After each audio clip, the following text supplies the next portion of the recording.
Imaginez-vous dans un nouveau restaurant fraîchement ouvert. L'accueil est plaisant, la déco sympa et les plats sont succulents. Vous en parlez à des amis, ceux-ci sont ravis. Eux-mêmes vont conseiller ce resto à des membres de leur famille, à des amis et autres collègues. Et petit à petit, le restaurant commence à se faire connaître via ce que l'on appelle le bouche à oreille. Dans la majorité des cas, le restaurant ne vous aura pas payé un centime, ni même adressé un remerciement, alors que vous êtes à l'origine de peut-être plusieurs dizaines de clients, car tout cela s'est fait naturellement et de manière transparente. Eh bien, il existe un type d'entreprise qui utilise la puissante force du bouche à oreille pour se développer. Il s'agit du marketing relationnel, aussi appelé marketing de réseau ou MLM, pour multi-level marketing. On parlera de network marketing en anglais. Le problème, en France, c'est que le marketing relationnel est non seulement mal connu, mais en plus à mauvaise presse. En effet, trop souvent, les médias n'en parlent que dans le cas d'arnaque, et malheureusement, il en existe, et très rarement comme une possibilité de réussir. Les médias, pour attirer de l'audience, doivent faire dans le scandale, dans ce qui choque. Mais ceci est un autre débat. Mais effectivement, certaines entreprises sont des systèmes pyramidaux déguisés. Une pyramide, qu'est-ce que c'est au juste? Je vous invite à cliquer sur cette vidéo pour découvrir une animation très bien faite expliquant ce qu'est une pyramide de Ponzi. En résumé, non seulement c'est une arnaque, mais c'est aussi illégal. Le système est basé sur la promesse de faire de miraculeux retours sur investissement, juste avec de l'argent que tout nouvel entrant va apporter. Autrement dit, l'argent des nouveaux paye le bénéfice des anciens. Et si, à un moment donné, les entrants ne sont pas assez nombreux, eh bien la pyramide s'écroule, car les anciens ne perçoivent plus d'argent. Ce qui est important à comprendre est que lorsque vous entrez dans une entreprise de marketing relationnel, vous êtes avant tout le distributeur d'un produit réel, le représentant d'une marque. Sans produit, ou avec un produit fictif, on rentre alors dans un système pyramidal. D'autre part, dans une pyramide, les anciens sont forcément plus riches que les nouveaux. Dans le MLM, même si plus vous rentrez tôt, plus vous êtes avantagé, cela ne garantit pas du tout votre succès. Un nouveau filleul peut très bien mieux développer son affaire et faire mieux que son parent. Ainsi, dans une entreprise de marketing relationnel, tout le monde est au même stade au début, mais plus elle va grossir et plus elle va avoir d'impact et être puissante. C'est vraiment la force du réseau qui fait qu'une MLM est puissante. Et Robert Kiyosaki insiste vraiment sur ce point dans le livre « L'entreprise du XXIe siècle ». Le pouvoir n'est pas dans le produit, mais dans le réseau. Pour en revenir à ce que l'on évoquait au début de la vidéo, le bouche à oreille est le principal véhicule de communication d'une société de marketing relationnel, si bien qu'il n'y a pas ou peu de publicité.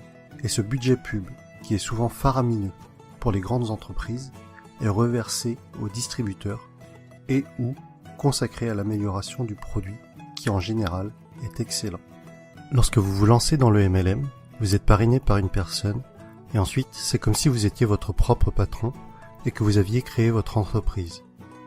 Votre but et votre source de revenus vont être de deux types, soit en parlant du produit autour de vous et en le revendant, soit en parrainant d'autres personnes qui elles-mêmes vont devenir distributeurs. Ainsi, le plus efficace et pour que votre entreprise soit réussie, tout ce que vous faites doit être duplicable. Votre filleul doit avoir les outils pour développer lui aussi son réseau. Dans tous les cas, ce qui est important à retenir est que le succès est partagé. Si votre filleul échoue, vous échouez d'une certaine façon. Votre succès est complètement tributaire du succès des personnes que vous aidez, de vos filleuls et des filleuls de vos filleuls. L'accent doit être mis sur le déploiement de votre réseau et pas sur les ventes directes. Ainsi, ceux qui réussissent le mieux en MLM ne sont pas les vendeurs ou les commerciaux, mais plutôt les personnes pédagogues, les profs et les formateurs. Et personnellement, autant je trouve la réussite personnelle gratifiante, autant aider les autres à réussir l'est encore plus. Autre sujet que je trouve intéressant, c'est que votre entreprise grandit avec vous. Vous gagnez de l'argent en apprenant et en appliquant les méthodes de vos parrains et de votre upline. C'est le terme indiquant les personnes antérieures à vous dans la vie du MLM. Autre point fort du marketing de réseau est que pour devenir distributeur, cela demandera en général un faible investissement financier au départ, contrairement à la majorité des créations de nouveaux business. Aujourd'hui, si vous comptez ouvrir une franchise du type McDo, Subway ou Starbucks, il vous faudra probablement plusieurs centaines de milliers d'euros, alors qu'en MLM, cela vous demandera la plupart du temps quelques centaines d'euros. Ensuite, tout est préparé pour vous. Vous allez avoir votre propre boutique en ligne, tout un tas de plans de formation pour vous, mais aussi pour vos filleuls, ainsi que différents kits de présentation. Un autre point essentiel, et qui pour moi m'attire beaucoup, les entreprises de marketing relationnel offrent des paliers au niveau de leur plan de compensation. Pour être plus précis, à partir d'un certain nombre de filleuls, et sans compter les éventuelles primes bonus, vous allez toucher un revenu résiduel, encore appelé revenu hors exploitation, c'est-à-dire un revenu passif. Les bonnes MLM sont donc de formidables véhicules vers l'indépendance financière de fait de ce revenu passif engendré par le parrainage d'autres personnes. Je rajoute que les MLM sont un type d'entreprise qui a une croissance des plus fulgurantes à l'échelle mondiale ces dernières années. Aux USA, ça a vraiment explosé depuis les années 90. Et avec Internet, c'est encore plus facile d'augmenter son réseau qu'auparavant. De plus, c'est une activité que l'on peut tout à fait démarrer sur notre temps libre pour un revenu complémentaire au début. Il faudra alors se déclarer en auto-entrepreneur avec le statut de VDI, c'est-à-dire vendeur à domicile indépendant.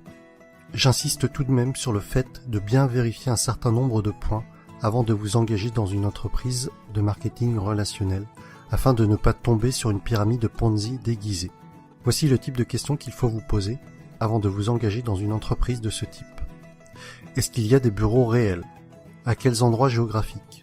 Se trouve-t-il dans des paradis fiscaux? Quel est l'historique de l'entreprise? Quelle est la réputation de cette entreprise? Quels sont les avis d'autres personnes sur celle-ci? En conclusion, et si vous avez suivi mon défi personnel, je pense que vous commencez à comprendre pourquoi est-ce que ce type d'entreprise m'intéresse fortement. Travailler pour ses propres rêves et non pas ceux de quelqu'un d'autre. La possibilité d'avoir des revenus passifs avec cet objectif d'indépendance financière. Partager le succès. Vous savez, à la base, ma chaîne YouTube est quand même le partage des bonnes pratiques, d'idées inspirantes. Alors si en réussissant dans un domaine, j'arrive à aider d'autres personnes à réussir également, alors j'en serais sincèrement ravi. Autre point que l'on avait évoqué, c'était de gagner de l'argent tout en apprenant. Le message que j'y vois derrière cela est celui que Jim Rohn a souvent répété, que plus vous vous développerez personnellement, plus cela attirera le succès. Et enfin, des horaires libres. Cela signifie que je pourrais aller chercher ma fille à l'école. Et voilà pour cette vidéo sur le marketing relationnel. J'espère que le public francophone comprendra mieux ce qu'est le MLM avec cette vidéo. Pour ma part, il y a quelques mois encore, je dois vous avouer que je faisais partie des personnes qui rejetaient le sujet, ne comprenant pas en quoi cela consistait, et sûrement aussi parce que je ne voulais pas comprendre, et que je gardais en tête ce que les médias véhiculaient.